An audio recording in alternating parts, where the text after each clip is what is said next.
to me, I feel like this is just Groundhog's Day because I foresee what's going to happen.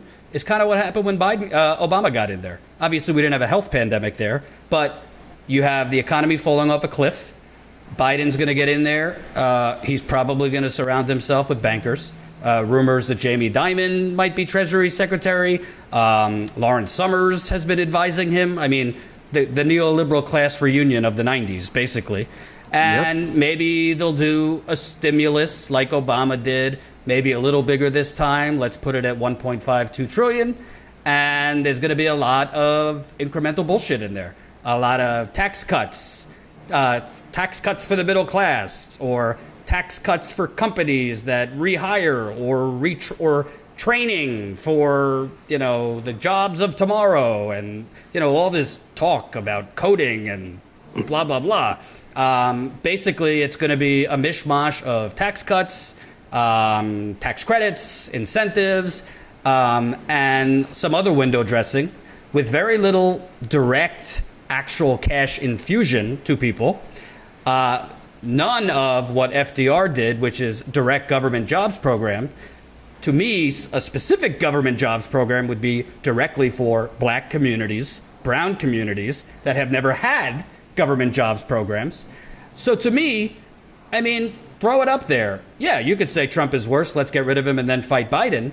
But if Biden gets in there, I feel like we're just going to have a quote, air quotes, recovery like we did from Obama, where unemployment goes down, the rate will go down, but the actual economic picture will remain. Since 2008, most working people did not fully cover from that, even today, right? That's right. That's since correct. 2008, I mean, I don't have the percentages, but I'd say a very large percent of those jobs lost never came back because these corporate pigs, they learned to do more with less. And now you mix in automation, artificial intelligence, this and that. So I think a Biden recovery would basically be like an Obama recovery, surface level recovery that massively expands income inequality and leaves a permanent jobless class. Yes, absolutely. It's funny you say that. We talk about a job guarantee. A federal job guarantee is the cornerstone of modern monetary theory. There's no greater policy position that MMT puts out there than the federal job guarantee. And the federal job guarantee, which you're kind of talking about, you're actually making it for, just a segment. I'm saying federal job guarantee should be a right to a job.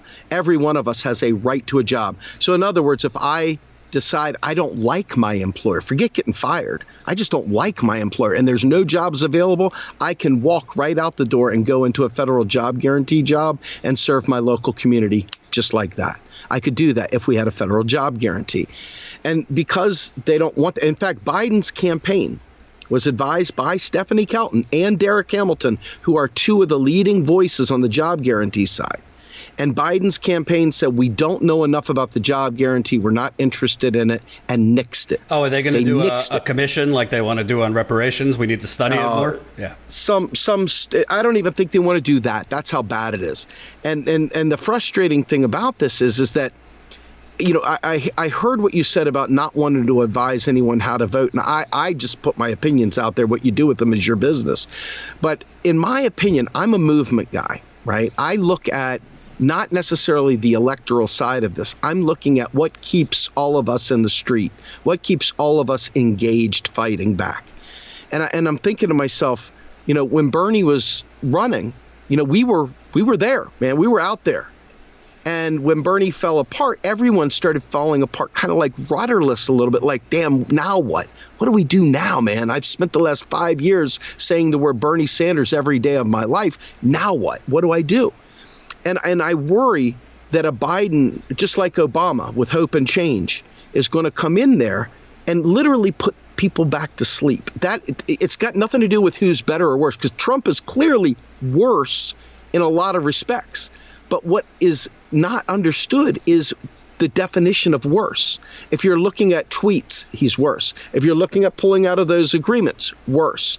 But if you're looking at the idea of we're fighting for you, we've got your back, America, and then all of a sudden you see them do the typical Democrat capitulation.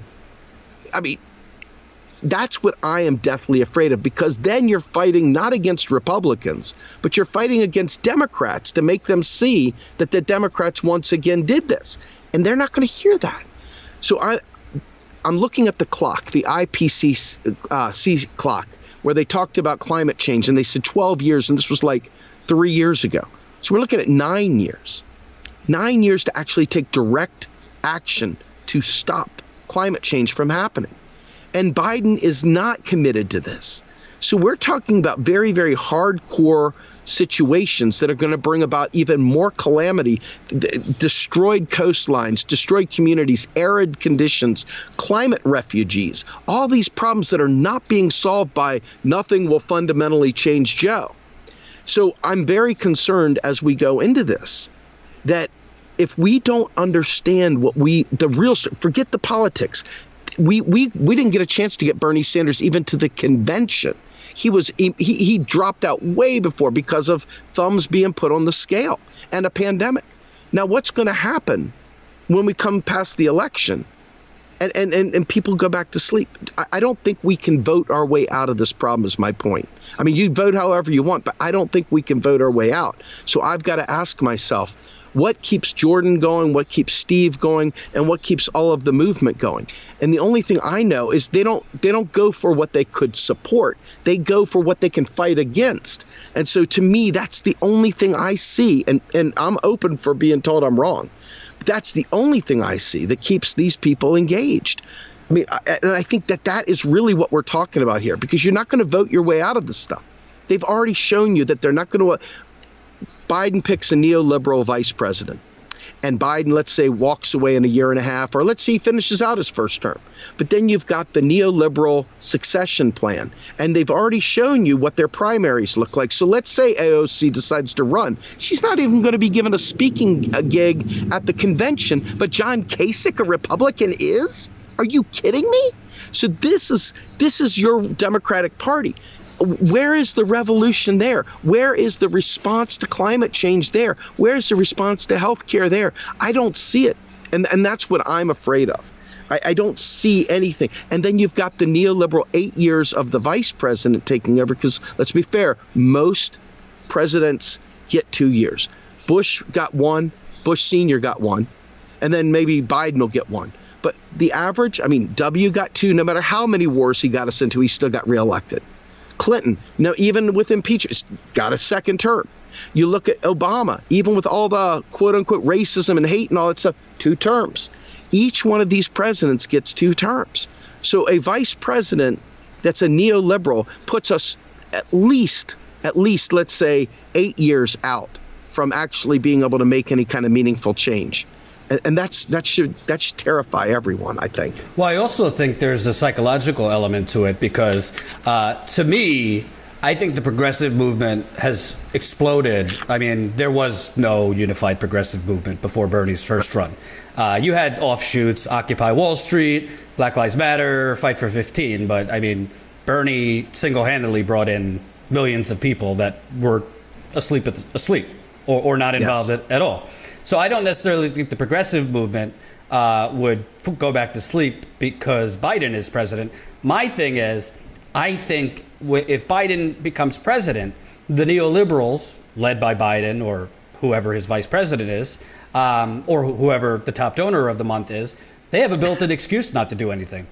Trump has destroyed us domestically. He's destroyed us internationally.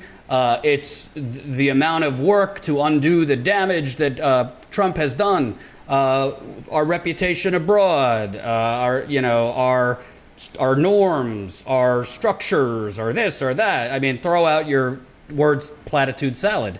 But they are going to have a built-in excuse that MSNBC is going to drum home, CNN, David Brooks, their allies at all of these outlets, that we don't have the luxury of going huge or doing all the things necessary, because we're still digging ourselves out of the ditch that Trump did. It's kind of what Obama did in a lot of degrees with Bush. Listen, I say blame Bush till I'm dead. I mean, there's no moratorium on that. But they limited the amount of what they could do because their talking points were, we're still unraveling the damage of George W. Bush.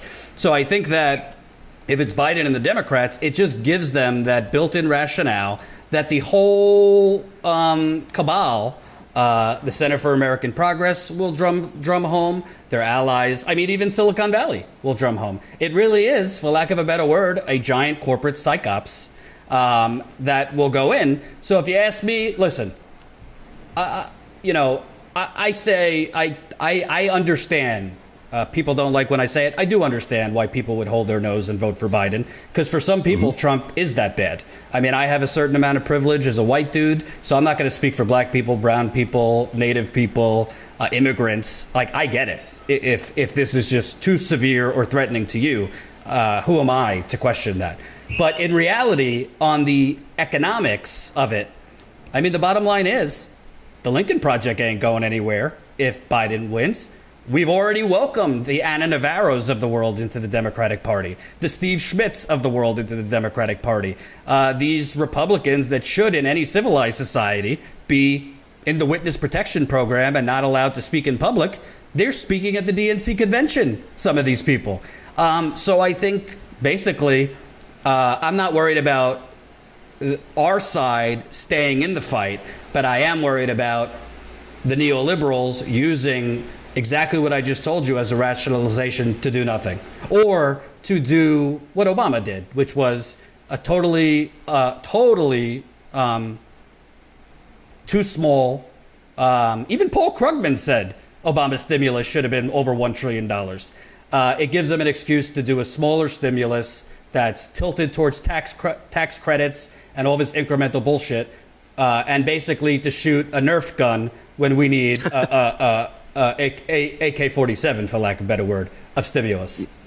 No, I don't disagree with that either. I mean, that's definitely a very valid position to take. And I don't disagree with that. That has been their pattern always, to go small. I mean, look back at when the ACA was being negotiated to begin with. The ACA was, I mean, they had a super majority. They had the House, they had the Senate, and they had the White House, and they still took single payer off the table. That was with the wind at their back. They took that off the table. Imagine now. I mean, they've been conditioning you to hate Trump before Trump ever did anything in office. I mean, back in the Clinton, when they were running against each other, they were already talking about impeachment before he had even been elected. And so the Russian stuff that's coming back again, they're already talking about foreign interference, and they're already planting seeds of doubt. So, yeah, they're going to go small. They're always going to go small. And it's because their corporate donors will not make enough money. They won't make more money if the government intercedes and helps people, because then all of a sudden you don't need to go to a bank to get a loan. Now all of a sudden you're taken care of. Why in the world would you have to go into private debt? Hope you enjoyed that last video. Hop on over to statuscoup.com, where you can sign up for our email list and become a member for as low as $5 to $10 a month. Membership is how we grow. That's statuscoup.com/join. And remember, join our email list so we can grow the revolution with you.